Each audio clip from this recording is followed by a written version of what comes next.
verse number Ramalaksha Stotram. We are learning Ramalaksha Stotram. We have completed 24 verses. Today we will learn from 25th verse onwards. So all of you repeat after me. Ramam Ramam Durvadalashyamam Durvadalashyamam Padmaksham Padmaksham Pitavasasam. Pitavasasam इधर वाससमा लिखा है, सम करके and कर, English में mistake है। स्तुवन्ति नामभिर दिव्यैर न ते संसारिणो नरः। रामं दुर्वादलश्यामं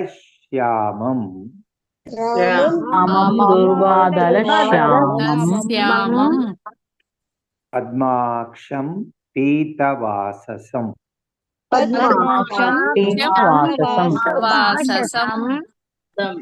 स्तुवन्ति नामभिर्दिव्यैर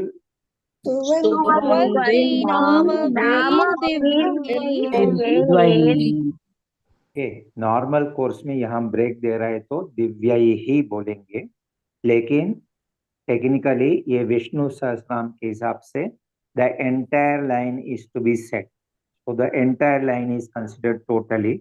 इसके लिए दिव्यैर ऐसा करके ही होगा। नते संसारिणो नरः,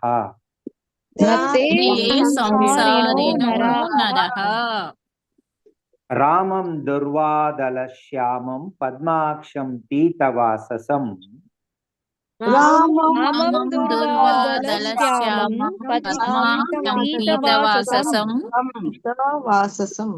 स्तुवन्ति नामभिर्दिव्यैर्न ते संसारिणो नरः।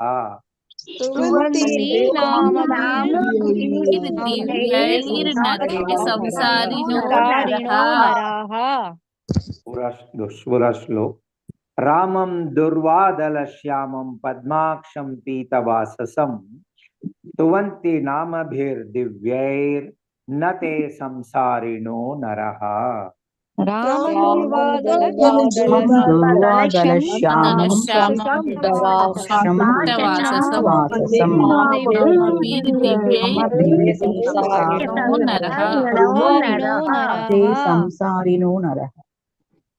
Rama is dark complexed as the Durva green grass, has eyes that look like lotus, is in yellow colored dress.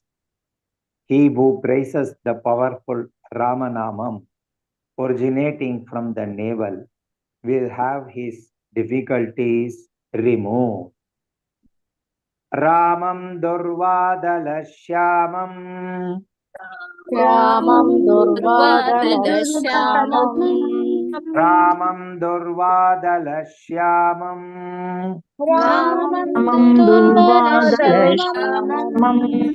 Padmaksham Pitavasasam Padmaksham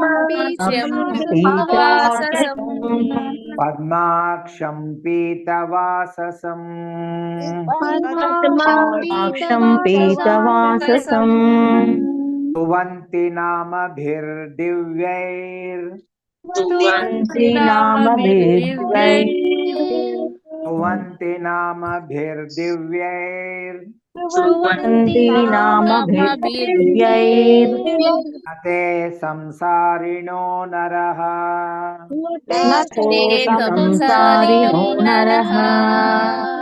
ते संसारिणो नरः।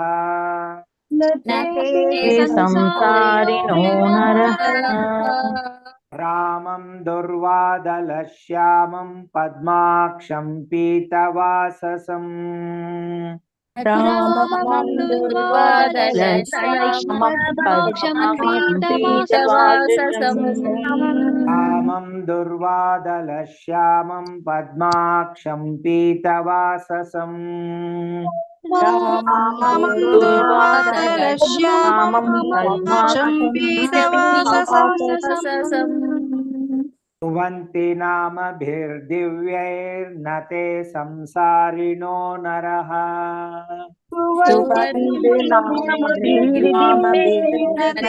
संसारिणो नरः स्तुवन्ति नामभिर्दिव्यैर्नते संसारिणो नरः स्तुवन्ति नाम दिव्यैर्नते संसारिणो नरः रामं दुर्वादलश्यामं पद्माक्षं पीतवाससं स्तुवन्ति नामभिर्दिव्यैर्नते संसारिणो नरः रामं दुर्वादलश्यामं पद्माक्षं स्तुवन्ति नाम दिव्यैर्नते संसारिणो नरः रामं दुर्वादलश्यामं पद्माक्षं पीतवाससं स्तुवन्ति नामभिर्दिव्यैर्नते संसारिणो नरः रामं दुर्वादलश्यामं पद्माक्षं पीतवाससं स्तुवन्ति नाम दिव्यैर्नते संसारिणो नरः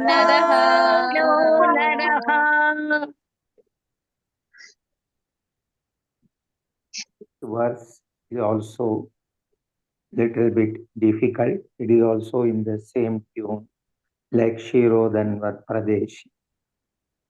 Ramam रामं Lakshmana Lakshman Purvajam पूर्वजं Raghuvaram रघुवरं Sitapatim Sundaram Kakutstham Karunarnavam Gunanidhim Viprapriyam Dharmikama ये कमा नहीं मिस्टेक है धार्मिकम धार्मिकम करके एंड कर राजेंद्रम सत्यसंधम दशरथ तनयम श्यामलम शांतमूर्तिम वंदे लोकाभिरामम रघुकुल तिलकम राघवम रावणारिम सेकेंड लाइन फोर्थ लाइन में नोट करो धार्मिकम है सेकेंड लाइन में फोर्थ लाइन में रावणारिम ऐसा है अभी लाइन बाय लाइन सीखेंगे रामम लक्ष्मण पूर्वजम रघुवरम सीतापतिम सुंदरम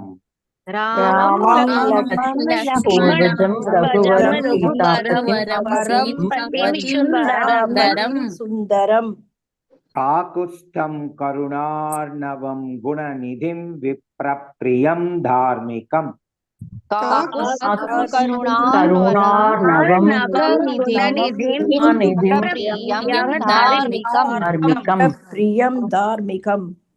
राजेन्द्रं सत्यसंधं दशरथ तनयं श्यामलं शांतमूर्तिं राजेन्द्रं सत्यं दशरथं श्यामलं श्यामलं शान्तमुर्तिम् वंदे लोकाभिरामं रघुकुलतिलकं राघवं रावणारिं वन्दे लोकाभिराम रघुकुलतिलकं राघवं रावणारिं दो लाइन रामं लक्ष्मण पूर्वजं रघुवरं सीतापतिं सुंदरम काकुत्स्थं करुणार्णवं गुणनिधिं विप्रप्रियं धार्मिकम् रामं लक्ष्मणपूर्वजं रघुवरं सीतापतिं सुन्दरं काकुत्स्थं करुणार्णवं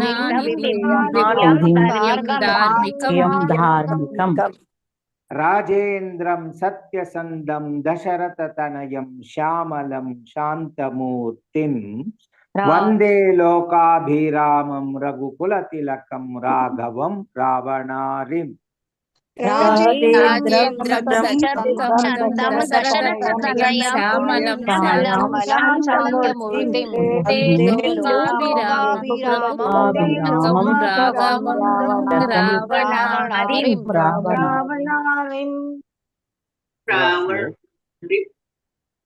रामं लक्ष्मण पूर्वजं रघुवरं सीतापतिं सुंदरम काकुत्स्थं करुणार्णवं गुणनिधिं विप्रप्रियं धार्मिकम् राजेन्द्रं सत्यसंधं दशरथतनयं श्यामलं शान्तमूर्तिं वंदे लोकाभिरामं रघुकुलतिलकं राघवं रावणारिम् रामं लक्ष्मणं पूर्वजं रघुवरं सीतापतिं सुन्दरं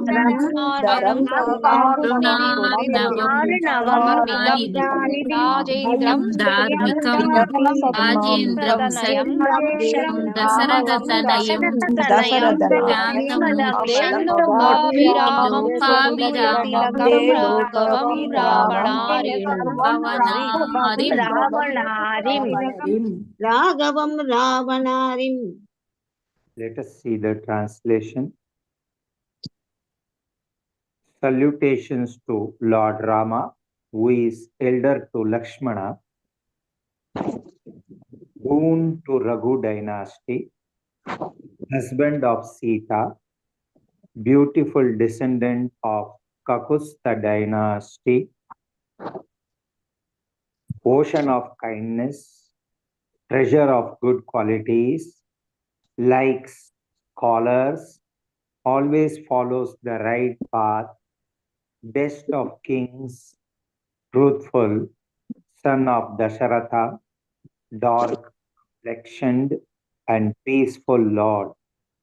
Let us meditate on Lord Rama, who is praised by the entire universe, who is best and descendant of Raghu dynasty, and who killed Ravana. I will sing the entire shloka just to have a fair idea of the tune. Thereafter, we will learn line by line. पहली बार सिर्फ सुनना पूरा श्लोक मेरी आवाज से।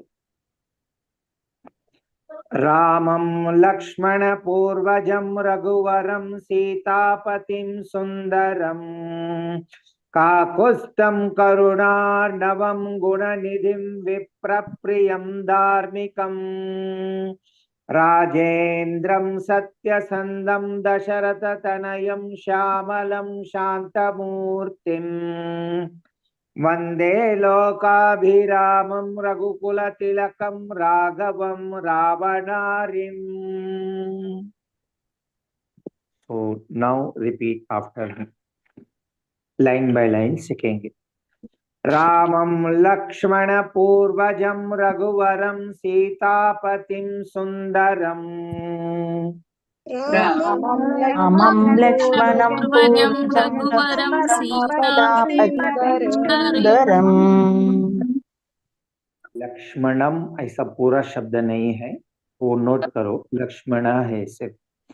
रामं लक्ष्मणपूर्वजं रघुवरं सीतापतिं सुन्दरम् रामं लक्ष्मणपूर्वजं लक्ष्मणपूर्वजं रघुवरं रघुवरं सीतापतिं सीतापतिं सुन्दरम् सुन्दरम् काकुत्स्थं करुणार्णवं गुणनिधिं विप्रप्रियं धार्मिकम् काकुत्स्थं करुणार्णवं निधिं विप्रार्मिकम् काकुत्स्थं करुणार्णवगुणनिधिं विप्रप्रियं धार्मिकम्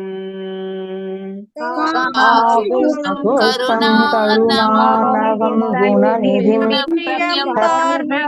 धार्मिकम् राजेन्द्रं सत्यसन्धं दशरथतनयं श्यामलं शान्तमूर्तिम् राजेन्द्र सत्यसन्धं दशरथनयं श्यामलं शान्तमूर्तिम् राजेन्द्रं सत्यसन्धं दशरथतनयं श्यामलं शान्तमूर्तिम् राजेन्द्रं सत्यसन्धं दशरथतनयं श्यामलं शान्तमूर्तिम् वन्दे लोकाभिरामं रघुकुलतिलकं राघवं रावणारिम् वन्दे लोकाभिरामं रघुकुलतिलकं राघवं रावणारिम् वन्दे लोकाभिरामं